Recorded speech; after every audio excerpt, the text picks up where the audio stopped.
ಮಳವಳ್ಳಿ ಪಟ್ಟಣದ ಗಾಯತ್ರಿ ಭವನದಲ್ಲಿ ಅಖಿಲ ಕರ್ನಾಟಕ ಹಿಂದೂ ದೇವಾಲಯಗಳ ಅರ್ಚಕರ ಆಗಮಿಕರ ಮತ್ತು ಉಪದೀವಂತೆ ಒಕ್ಕೂಟ ಮಳವಳ್ಳಿ ವತಿಯಿಂದ ಮಳವಳ್ಳಿ ತಾಲೂಕು ಮುಜರಾಯಿ ದೇವಾಲಯಗಳ ಅರ್ಚಕರ ಸಮಾವೇಶ ಹಾಗೂ ಸೇವಾ ದೃಢೀಕರಣ ಪತ್ರ ವಿತರಣಾ ಸಮಾರಂಭವನ್ನು ಉದ್ಘಾಟಿಸಿ ಮಾತನಾಡಿದ ಅಖಿಲ ಕರ್ನಾಟಕ ಹಿಂದೂ ದೇವಾಲಯಗಳ ಅರ್ಚಕ ಆಗಮಿಕರ ಮತ್ತು ಉಪದೀವಂತರ ಒಕ್ಕೂಟದ ರಾಜ್ಯಾಧ್ಯಕ್ಷ ರಾಮಕೃಷ್ಣರವರು ಅರ್ಚಕರ ಕುಟುಂಬದವರಿಗೆ ಆರೋಗ್ಯ ವಿಮೆ ಮಾಡಿಸುವ ಯೋಜನೆಗಳ ಬಗ್ಗೆ ರೂಪುರೇಷೆಗಳನ್ನು ನಮ್ಮ ಒಕ್ಕೂಟ ಹೊಂದಿದೆ.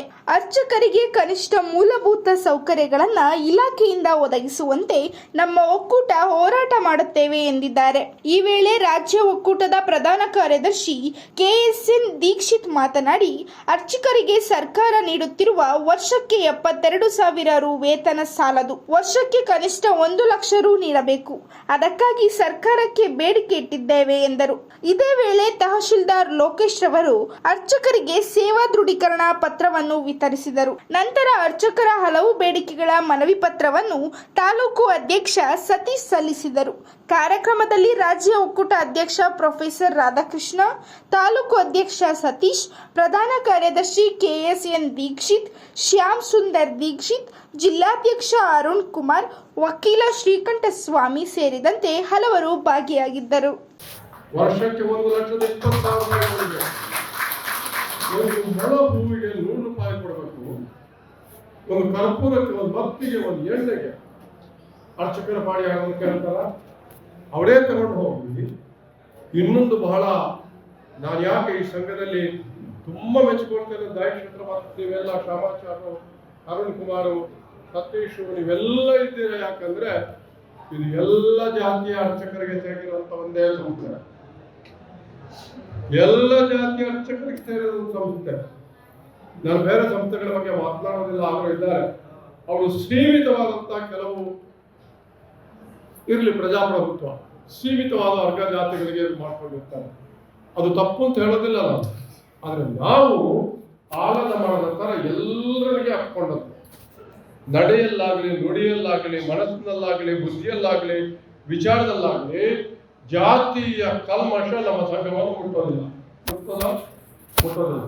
ಯಾಕಂದ್ರೆ ನಮ್ಮಲ್ಲಿ ಎಲ್ಲ ಜಾತಿಯ ಜನ ಎಲ್ಲ ದೇವರುಗಳನ್ನ ಪೂಜೆ ಮಾಡ್ತಾರೆ. ಒಂದ್ ಕಡೆ ಅಣ್ಣಮ್ಮ ಅಂತಾರೆ, ಒಂದ್ ಕಡೆ ಮುರುಗಮ್ಮ ಅಂತಾರೆ, ಮತ್ತೊಂದ್ ಕಡೆ ಯಾವಮ್ಮ ಅಂತಾರೆ, ಮತ್ತೊಮ್ಮೆ ಮುತ್ಯಾಳಮ್ಮ ಅಂತಾರೆ, ದುರ್ಗಾ ಅಂತಾರೆ, ಕಾಳಿ ಅಂತಾರೆ, ಭಗವತಿ ಅಂತಾರೆ. ಎಲ್ಲ ಒಂದೇ ತರ ಎಲ್ಲರೂ ಪೂಜೆ ಮಾಡ್ತಾರೆ. ಗಣೇಶ್ ನಮ್ಮ ದೇವರಿದೆ ನೋಡಿ. ನಮ್ಮ ದೇವರುಗಳಿಗೆ ಒಂದೇ ದೇವರಿಗೆ ಒಂದೇ ಹೆಸರು ಅಲ್ಲ, ಸಹಸ್ರನಾಮ, 1000 ಹೆಸರು. ಆಂಜನೇಯ ಅಂತಿದ್ರೆ ಅವನಿಗೆ 1000 ಹೆಸರು. ಮುತ್ತುರಾಯ ಸ್ವಾಮಿನೂ ಅವನೇ, ಆಂಜನೇಯನು ಅವನೇ, ಹನುಮಂತನು ಅವನೇ, ಕೇಸರಿನೂ ಅವನೇ, ಮಾರುತನು ಅವನೇ. ಸರ್ಕಾರ ಬಂದಾಗ ನಾವೇನಾದ್ರೂ ಅನ್ಯಾಯ ಮಾಡಿದ್ದೇನೆ, ನಮಗೆ ರಾಜಕೀಯ ಬೇಡ, ಯಾರೇ ಪಕ್ಷ ನಾವು ಪೂಜೆ ಮಾಡ್ಬೇಕು, ಒಳ್ಳೆದಾಗುತ್ತೆ ದೇವರ ಹತ್ರ, ಕೆಟ್ಟದಾಗುತ್ತೆ ಯಾವ ಹೇಳಲ್ಲ. ನಮ್ಗೆ BS ಆಚಾರ್ಯ ಪಾಪ ಏನೋ ನಮ್ಮ ಮೇಲೆ ಕೋಪ ಬಿಡುದು. 60 ವರ್ಷ ಅಜ್ಜ 60 ವರ್ಷ ಆದ್ಮೇಲೆ ಗಂಟೆ ಬಿಟ್ಬಾರ್ದು ಏನ್ಬಿಟ್ರೆ ನಮ್ಮ ಪರಿಸ್ಥಿತಿ ಏನು? ದೇವಸ್ಥಾನ ನೋಡ್ಕೊಳ್ಳೋದು ನಾವು, ಪ್ರತಿಯೊಂದು ಜವಾಬ್ದಾರಿ ನಮ್ದು, ಪ್ರತಿಯೊಂದು ಪ್ರಾಪರ್ಟಿ ನಾವು ನೋಡ್ಕೊಳ್ಳೋದು. ನಾವು ಸರ್ಕಾರಲ್ಲ, ನಾವು ನಮ್ಮ ನೇಮಕಾತಿ ಮಾಡಿದ್ದೀರಾ, ಏನ್ ಕೊಡ್ತಾಗಿರ ನೀವು?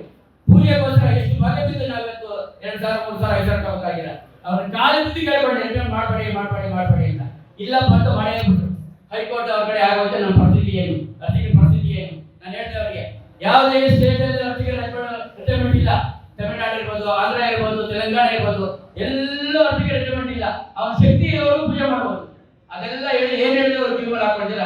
ಹೈಕೋರ್ಟ್ ಅವ್ರ ಕಡೆ ಆಗೋಯ್ತು. ನಮ್ಮ ಪರಿಸ್ಥಿತಿ ಏನು? ಅರ್ಜಿಗೆ ಗಂಟೆ ಮುಟ್ಟಂಗಿಲ್ಲ. ಕಡೆಗೆ ಸುಪ್ರೀಂ ಕೋರ್ಟ್ ಬಂದೆ ನಾನು.